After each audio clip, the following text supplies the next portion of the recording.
a Kwanzaa celebration. You've heard a few things about Kwanzaa, quite a bit, as a matter of fact. And it is a celebration of African heritage, community, and culture. And I want to be clear that Kwanzaa is a non-religious celebration. It is a cultural celebration.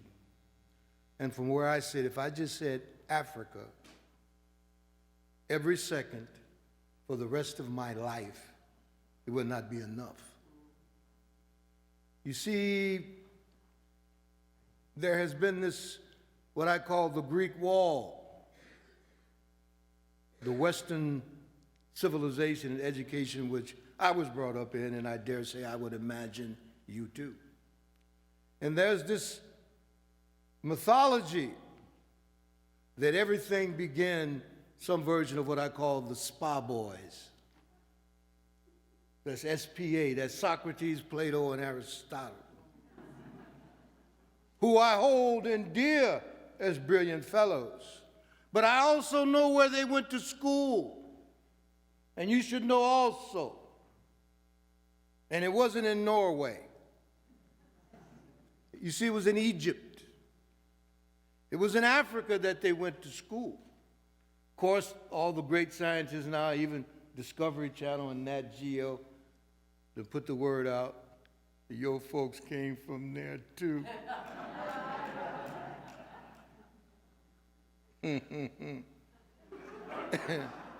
So, I don't know what images you grew up with about that place, but I came up with Tarzan and all the rest of them.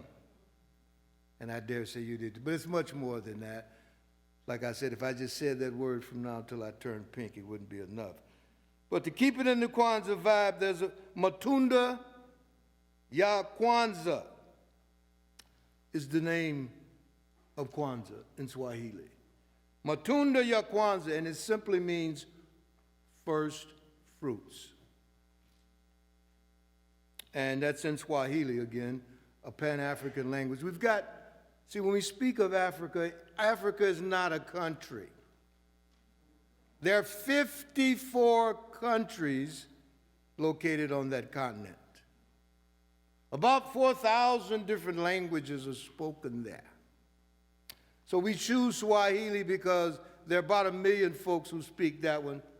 Besides, that's the one I got my name in, Mtuaswa. So. But the first fruit celebrations are recorded in African history and ancient history, all the way back to Egypt and Nubia. And for all my Google buddies, I really want you to not believe none of the stuff I'm saying, but I want you to Google Nubia and Egypt and Kush and what Africa was called before that great bad general named Africanus came to the continent and renamed it. Yes, bless his soul. But there are civilizations such as Ashanti land and Yoruba land. They're all in there, right in Google. Great empires like the Zulu or the Kingdom of Swaziland. You know, the concept of kingship was invented there. Don't believe me?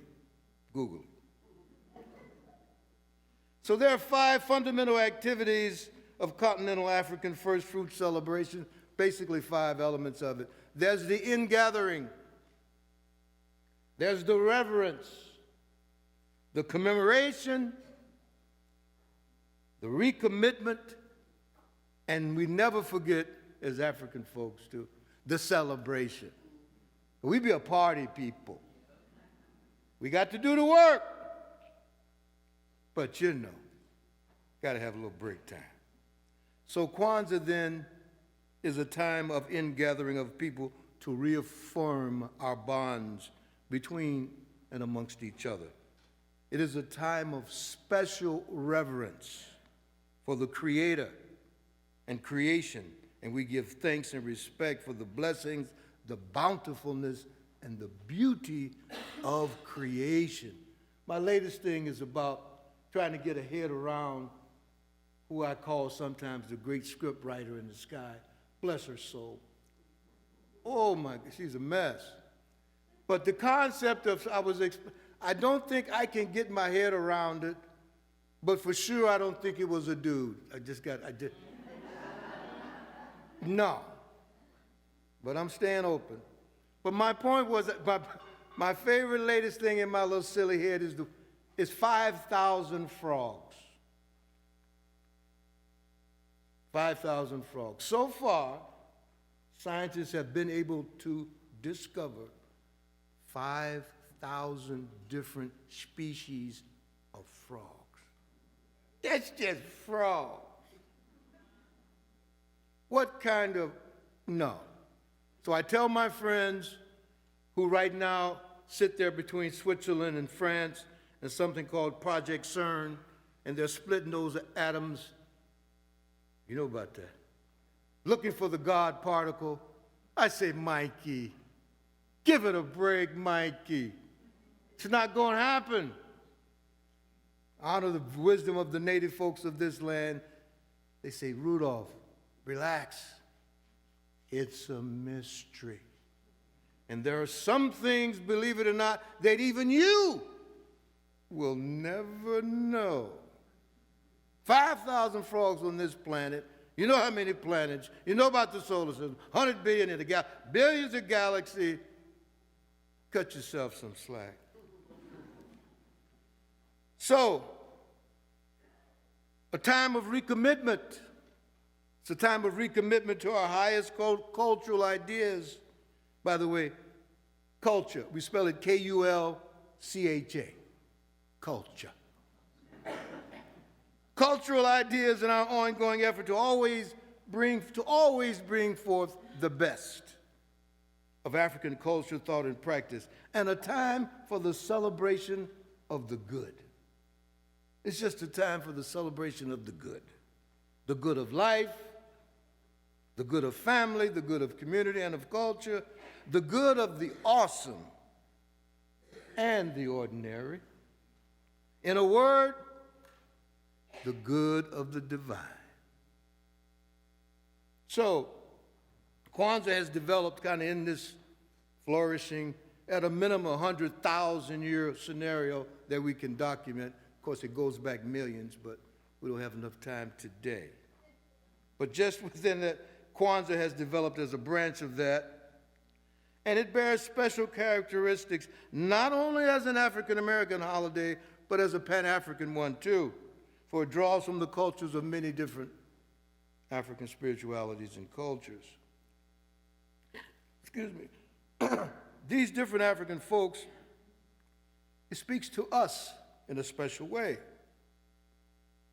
It was established, as mentioned by some earlier folks, by one Dr. Maulana Ron Karinga in 1966, and reflects the concerns for cultural groundedness in thought and in practice, for unity and self-determination.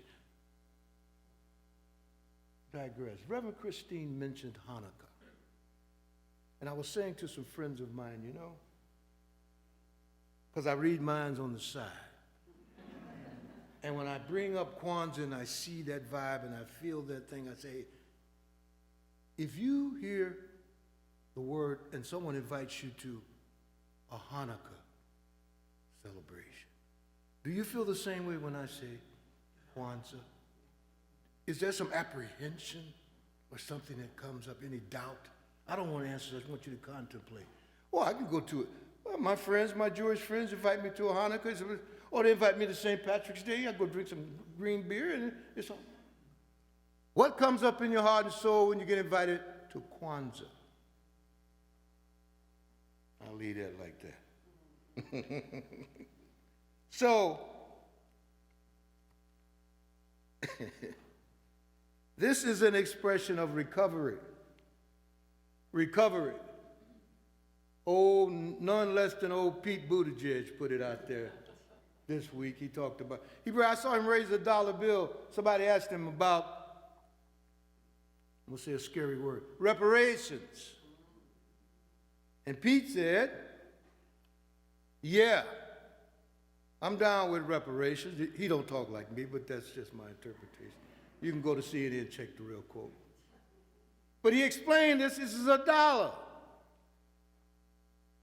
But it's not about the dollar. It's about the compounded dollars. I offered that the reparationists of today are the abolitionists of yesterday. So if you can relate to the abolitionists, but your heart skips a beat, you got some concerns about reparations, check yourself. Let me say this quick too. Keep your hand, nobody asked you to write a check. Not about you writing a check. Reparations is about paying a debt to African people. Enough said about that. But in the context of the Black liberation movement of the 60s is where Kwanza came out of civil rights and the continuing struggle among African peoples for what most folks have as a right and is given. And that struggle continues to this day. So I want to leave you a little bit. I want to share some facts, because I know I'm among folks like myself. We Western folks, we like data. So here's a couple of facts for us. Kwanzaa celebrated its 50th birthday in 2016. And of course, there's that number 7. Lucky number 7. The 7 principles. And it's all about, here's the big word, values. Never want to forget, overlook that word. We're talking about a celebration of values. Kind of what I alluded to earlier about, we don't ask what you believe or what you're thinking. How do you show up? What are you looking like? What are you walking like? What kind of values are on display? So I'd like you to take that away about Kwanzaa today. Umoja is unity. We talked about that. Spoken by millions on the continent. Red, black, and green. You see the candles out there in the colors of Kwanzaa. They are a reflection of the Pan-African movement representing unity for peoples of African descent. Black is for the people. Red is for the noble blood that unites all people of African ancestry and all people.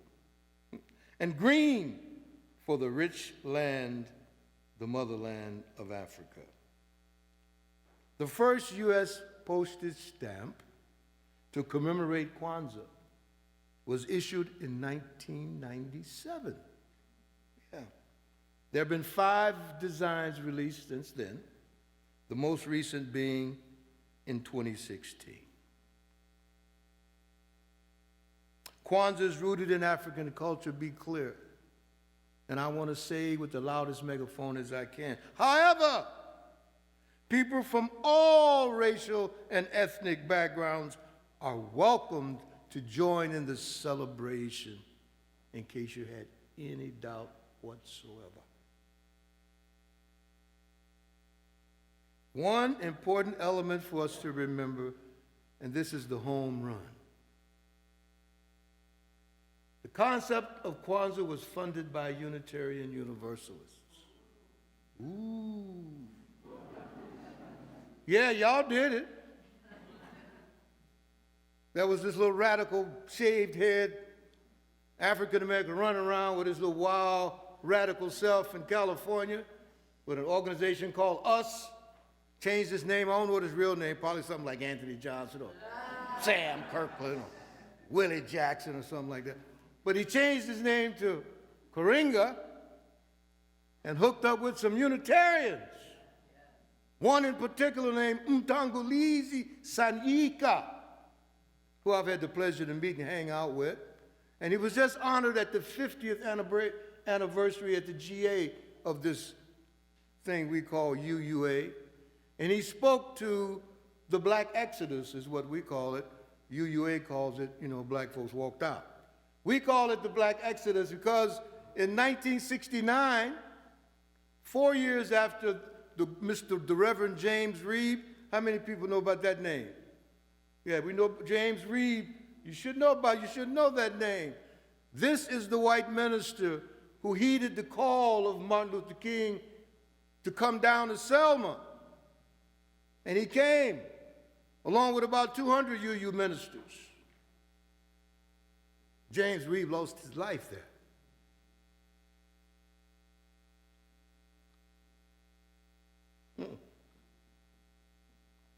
So that's what I want you to remember that.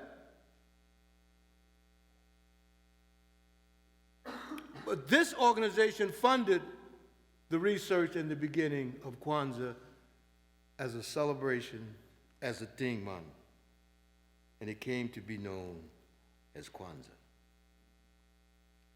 I want you to remember that because there is power in remembering. For some of us, we remind ourselves in the African belief that, believe it or not, memory is not in your brain. It's in your bone marrow. In fact, we have a fancy name for it in my culture. We call it DNA. So there is a way to understand and to appreciate the meaning and message of Kwanza. Its profound and pervasive concern with values. How are you working? How are you acting? What does the world see you doing? Or as I like to say, how you showing up? Not how they showing up. How am I showing up? How are you showing up? You know, we fall into that point thing, all about them. As I said before, we don't want to think about asking about what you think. I don't want to hear all about that. How you showing up? So for 7 days, we celebrate a principle a day, again in the celebration called Kwanza. But its core focus of values and its foundation are all rooted in the concern for values. Values to be practiced out loud and on purpose in all seasons. So I want you to do me a favor. Take your right hand and give me a little pat right there. Yeah, let's get it all together. Oh, that sounds so good. Keep going, please. Please. You see, here's the truth. There's only one world, the world of the heart. There's only one nation, nation of the heart. There's only one neighborhood, neighborhood of the heart. There's only one race, yep, the race of the heart. There's only one class of people, class of the heart. There's only one gender, the gender of the heart. So as we leave this place this day, take this beat and let it be real. Values to be practiced from the heart, out loud and on purpose. Blessed be. Amen. Ashe.